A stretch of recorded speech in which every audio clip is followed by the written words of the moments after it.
వాతావరణం కూడా అక్కడక్కడ చిరుజల్లులు పడటం, ఈ యొక్క మొదటి రోజు నుంచే, ఈ నెల మొదటి వారం నుంచే దీపావళి అయిపోయాకనే హార్వెస్టింగ్ మొదలైంది. అయినా సరే ప్రభుత్వం అన్ని చర్యలు తీసుకొని సుమారు గ్రామానికి ఒక కొనుగోలు కేంద్రాన్ని ఏర్పాటు చేశాం. తెలంగాణలో ఎన్ని రెవెన్యూ గ్రామ పంచాయతీలు ఉన్నాయో కుడి ఎడంగా అన్ని గ్రామ పంచాయతీల్లో కూడా కొనుగోలు జరుగుతుంది. ఉత్పత్తి పెరిగింది, అదేవిధంగా కొనుగోలు పెరిగింది, పేమెంట్లు పెరిగినాయి. అయినా సరే ధాన్యాన్ని 17% మాయిశ్చర్కి అమ్మాలి అంటే రైతు పొలంలో నుంచి తీసుకొచ్చి రోడ్డు మీద ఆరబోసుకోవాలి. 3-4 రోజులు ఆరబోస్తే తప్ప మాయిశ్చర్ 17%కి రాదు. అదేవిధంగా బయటికి ఓపెన్ మార్కెట్లో అమ్ముకోవటానికి ఆరబోయాల్సిన పని లేదు. ఆ ఆరబోసిన రైతుల దగ్గరికి పోయి వీళ్ళు కాకిగోలు చేసే ప్రయత్నం చేస్తున్నారు. అధికారం పోయినంత మాత్రాన అంత అల్లకొల్లం అవ్వాల్సిన పని లేదు, అంత ఆదుర్దా పడాల్సిన పని లేదు, అంత ఆతృత పడాల్సిన పని లేదు. సరే, వాళ్ళ పార్టీ విత్ ఇన్ ది పార్టీలో వైరుధ్యాలు ఉండొచ్చు, లేకపోతే ఆధిపత్య పోరు ఉండొచ్చు, లేకపోతే 2 పార్టీల మధ్య ఆధిపత్య పోరు ఉండొచ్చు, ఈ రాష్ట్రంలో తర్వాత స్థానం ఎవరు ఆక్రమించుకోవాలనే కోరికలు ఉండొచ్చు, లేకపోతే ఈ పార్టీలో ఎవరు అది మళ్ళీ లైమ్ లైట్లో ఉండాలనే ఆధిపత్య పోరు ఉండొచ్చు. కానీ మీ ఆధిపత్య పోరు కోసం రైతాంగాన్ని బలిపెట్టాలనో, రైతాంగాన్ని ఆందోళన పరచాలనో, ఆయన్ని ఇబ్బంది పెట్టాలనేటటువంటి రాజకీయ ప్రయత్నం మీ యొక్క తప్పుడు విధానం అని చెప్పి ఆ ఇరు పార్టీలకి విజ్ఞప్తి చేస్తున్నాం. కాబట్టి దయచేసి మంచి పంట పండింది, దిగుబడి ఎక్కువ వచ్చింది, ఓపెన్ మార్కెట్లో మంచి ధర ఉంది, రైతుకు రూపాయి వచ్చే కాడ అమ్ముకునే అవకాశం ఇచ్చాము. మేము ఎక్కడా కూడా రిస్ట్రిక్షన్ పెట్టట్లేదు. ఓపెన్ మార్కెట్లో రూపాయి వస్తే అమ్ముకోమని చెప్తున్నాం. పర్చేసింగ్ సెంటర్కి వచ్చిన ప్రతి గింజ కొంటామని చెప్తున్నాం. అది దొడ్డు రకం కావచ్చు, సన్న రకం కావచ్చు, ప్రతి గింజని కొంటాం. ప్రతి రైతుకి అమౌంట్ కూడా విత్ ఇన్ టైంలో ఇచ్చి తప్పకుండా రైతును ఆదుకోవాలనే ప్రభుత్వం తప్ప మీకు మాదిరిగా మాటలతోటో చేతలతోటో రైతును ముంచినటువంటి ప్రభుత్వం కాంగ్రెస్ ప్రభుత్వం కాదు అని చెప్పి ఆ ఇరు పార్టీలకు విజ్ఞప్తి చేస్తున్నాం. కేంద్రంలో ఉన్న పార్టీకి కూడా విజ్ఞప్తి, మీరిచ్చినటువంటి గైడ్లైన్స్ ప్రకారంగా మేము కొనాలి. మీకు అంత ప్రేమ ఉంటే, అంత అభిమానం ఉంటే, రైతుల మీద అంత మక్కువ ఉంటే, నిజంగా రైతాంగం కోసం మీరు మాట్లాడే పద్ధతి ఉంటే ఆ యొక్క గైడ్లైన్స్ని కొంచెం మార్చండి.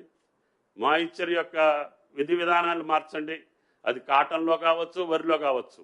ఆ ప్రయత్నం చేయకుండా అన్ని రాష్ట్రాల కంటే ఎక్కువ పంట పండించినటువంటి తెలంగాణ రైతుని ఈరోజు మీరు ఆగం చేయాలని ముందుకొస్తే అది మీ వినాశనానికి తప్ప వేరేది కాదు అని చెప్పి ఆ ఇరు పార్టీ నాయకులకి విజ్ఞప్తి చేస్తున్నాం.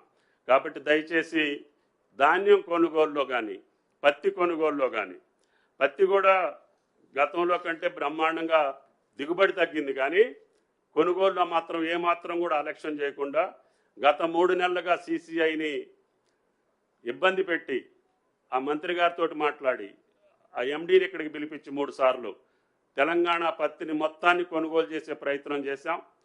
పెద్ద ఎత్తున పత్తి కొనుగోలు కూడా జరుగుతుంది.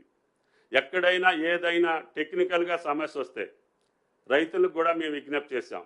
దయచేసి మీకు ధర కావాలంటే మాయిశ్చర్ మెయింటైన్ చేసుకోండి, వాతావరణం కూడా మీకు అనుకూలంగా ఉంది, తప్పకుండా తెలంగాణ రైతాంగం పండించినటువంటి ప్రతి పంటని కొనుగోలు చేస్తామని చెప్పి విజ్ఞప్తి చేస్తూ, రాజకీయ పార్టీలు ఎప్పుడు కూడా రైతును బలిపశువు చేసే విధానానికి పాల్పడొద్దు. మీ రాజకీయ లక్ష్యాలు ఛేదించాలంటే వేరే మార్గాలు ఉంటాయి.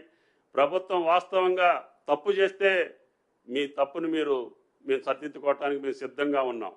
కానీ ఇన్ని ప్రయత్నాలు చేసి దేశంలో ఎక్కడా లేనటువంటి విధంగా ఈనాడు వ్యవసాయ బడ్జెట్ని పెంచి సుమారు 47,000 కోట్లు, ఏ బడ్జెట్లో కూడా ఈ రాష్ట్రంలో ఈ దేశంలో అంత పెద్ద మొత్తాన్ని కేటాయించినటువంటి రాష్ట్రం లేదు.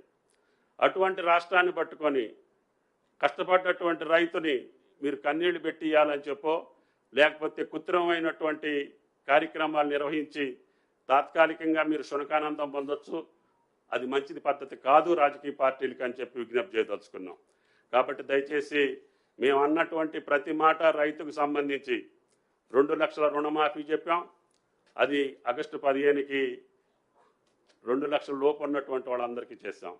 2 లక్షల పైన ఉన్నటువంటి వాళ్ళకు కూడా రేపు రైతు సదస్సులో మిగిలినటువంటి వాళ్ళకి ఎప్పుడు ఇస్తాం, ఏ రకంగా ఇస్తాం, మొట్టమొదటి సంవత్సరంలోనే మేము తప్పకుండా రుణమాఫీ పూర్తి చేస్తామని చెప్పి కూడా ముఖ్యమంత్రి గారు కేబినెట్ నిర్ణయించుకున్నాం. తప్పకుండా ఆ కార్యక్రమాన్ని కూడా పూర్తి చేసే బాధ్యత మాది. దాని తర్వాత రైతు భరోసాకు కూడా సబ్ కమిటీ నివేదిక వచ్చిన తర్వాత తప్పకుండా రైతు భరోసాను కూడా కంటిన్యూ చేయాలనేది మా ప్రభుత్వం యొక్క లక్ష్యం. అంతేకాకుండా పంట బీమాని కూడా ఈ సంవత్సరం క్యాబినెట్లో చర్చించి ఏ పంట అయినా సరే, ఏ రైతు అయినా సరే నష్టపోతే తప్పకుండా రైతును ఆదుకోవాలి. అవసరమైతే ఆ రైతుల యొక్క ప్రీమియం కూడా రాష్ట్ర ప్రభుత్వమే భరాయించి అకాల వర్షాలకో ప్రకృతి వైపరీత్యాలకో నష్టం జరిగితే ఆ పంట నష్టం వచ్చేటట్టుగా రైతును ఆదుకోవాలన్న ఏకైక ప్రభుత్వం భారతదేశంలో తెలంగాణ ప్రభుత్వం. ఇన్ని కార్యక్రమాలు చేస్తున్నటువంటి ప్రభుత్వం, గతంలో వాళ్ళు ఎగవేసినటువంటి రైతు బంధుని చెల్లించినటువంటి ప్రభుత్వం, అదేవిధంగా అన్ని డిపార్ట్మెంట్లో ఉన్నటువంటి బాకీల్ని తీర్చి కొత్త విధానానికి పోతా ఉన్నాం. కాబట్టి దయచేసి తెలంగాణ రైతుని ఇబ్బంది పెట్టేటటువంటి మీ రాజకీయ క్రీడ మానేయమని చెప్పి